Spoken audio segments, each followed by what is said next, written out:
ಅಲ್ಲಿ ಬಂದ್ರೆ ನಮ್ಮ ಅಶೋಕರ್ ಕರ್ಕೊಂಡು ಬಂದು ನಾನೇನು ವಿಚಾರ ಮಾಡಲಿಲ್ಲ. ಆಯಿತು, ಚನ್ನಗಿರಿಗೊಮ್ಮೆ ಹೆಂಗಾದ್ರೂ ಬರಬೇಕಾಗಿತ್ತಲ್ಲ ನಾನು. ಹಾಂ, ಅವ್ರು ನೋಡ್ಲಕ್ಕೆ ಬರಬೇಕಾಗಿತ್ತು.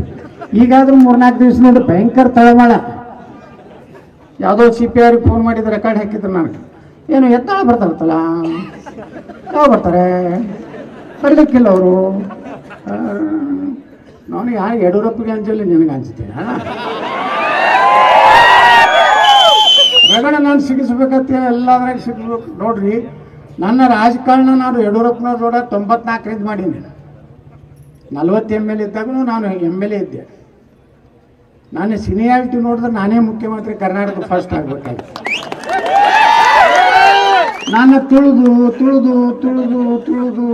ಈಗ ಎದ್ದುಬಿಟ್ಟೆ. ನಮ್ಮ ಬದ್ದೂರ್ನೇ ಹಿಡಿದು ತುಳಿದೆ, ಸೋಲ್ಸ್ಲಾಕರು ರೊಕ್ಕ ಕಳಿಸೋದೆ ತುಳಿದೆ. ಯಾಕಂದ್ರೆ ನೀವು ಬೆಳೆದಂದ್ರೆ ನಾಳೆ ನನ್ನ ಭವಿಷ್ಯದ ನನ್ನ ಪುತ್ರ ನಾ ಲೂಟಿ ಮಾಡೀನಿ, ಮುಂದೆ ಅವ ಲೂಟಿ ಮಾಡಬೇಕು, ಅವನ ಮೊಮ್ಮಗ ಲೂಟಿ ಮಾಡಬೇಕು, ನಾವು ಹಣಾಗಿ ಮಾಡಬೇಕಲ್ಲ.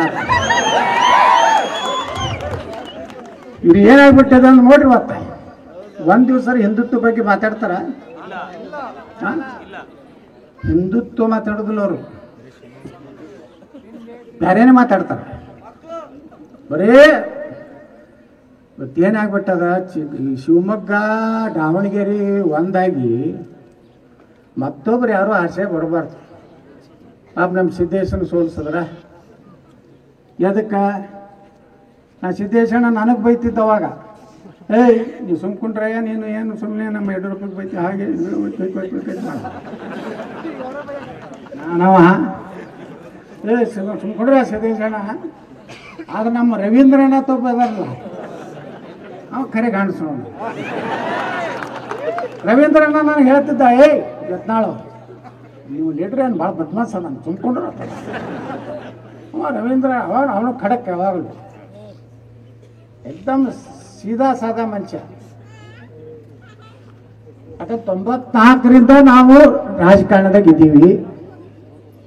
ಇವತ್ತು ನಾವು ಹೊರಗೆ ಇಟ್ಟು ನಿಮ್ಮ ಮುಂದೆ ಇಷ್ಟು ಜನರ ಮುಂದೆ ಮಾತಾಡುವಂಥ ಶಕ್ತಿ ಕೊಟ್ಟಿದ್ದು ನಿಮ್ಮೆಲ್ಲರ ಆಶೀರ್ವಾದಕ್ಕೆ. ನಾನು 3 ಸಲ ಹೊರಗೆ ಹಾಕ್ಯಾರ ಪಾರ್ಟಿದಿಂದ. ಉಚ್ಚಾಟನೆ ಮಾಡೇ ಬಿಡೋದು. ಯಾಕಂದ್ರೆ ಬೆಳೆದಂತ ಮುಂದೆ MLC ನಿತ್ಯ ನಾ ಸುಮ್ಮ ಕರ್ನಾಟಕದ ಹೈಯೆಸ್ಟ್ ಲೀಡ್ಲೆ ಬಿಜಾಪುರ ವಿಧಾನ ಪರಿಷತ್ತಿಗೆ ಆಚೆ ಬಂದೆ. ನಾನು ಜಪ್ಪಣ್ಣವ್ರ ಜನ್ಮ ಆಯ್ತು, ರಾಜಕಾರಣ ಮುಗಿದಿತ್ತು ನಮ್ಮದು. ಮುಂದೆ ನಾನು ಅಮಿತ್ ಶಾ ಅವ್ರು ಕರೆದು ದಿಲ್ಲಿ ಕರ್ಸಿದ್ರು. ನಾವು ರಾಷ್ಟ್ರೀಯ ಅಧ್ಯಕ್ಷರಿದ್ದರು. ಕೆಲವು ಮಂದಿ ಹೇಳ್ಕೊತಾರೆ, ನಮ್ಮ ಅಪ್ಪ ಕರ್ಕೊಂಡು ಬಂದಾನ, ನಮ್ಮ ಪೂಜ್ಯ ತಂದೆ ಯತ್ನಾಳ ಪನ್ನೋರ್ ಜನ ಎಲ್ಲಿ ಸುಡುಗಾಡ್ತಾನಪ್ಪ. ನಿಮ್ಮ ಪೂಜ್ಯ ತಂದೆ ನಿನಗೆ ಏಟ ಪುನರ್ಜನ್ಮ ಕೊಡೋ, ನಮ್ಮಂಥವ್ರಿಗೆಲ್ಲ. ಅಮಿತ್ ಶಾ ಕರೆದು ಕೇಳಿದ್ರು ನನಗೆ, ಏನಪ್ಪ ಕ್ಯಾ ಪಾಟೀಲ್ ತುಂಬ BJP ಗಾನ ಅನ್ನೋ. ನಾ ಹೇಳಿದೆ, ಬಿಜಾಪುರ ಸಿಟಿ ಕೊಟ್ಟರೆ ಬರ್ತೀನಿ, ಇಲ್ಕಂದ್ರೆ ಇಲ್ಲ, ನಾನು ಪಕ್ಷ ಹೊಡಿತೀನಿ ಮಾತು ಗಾಡಿ.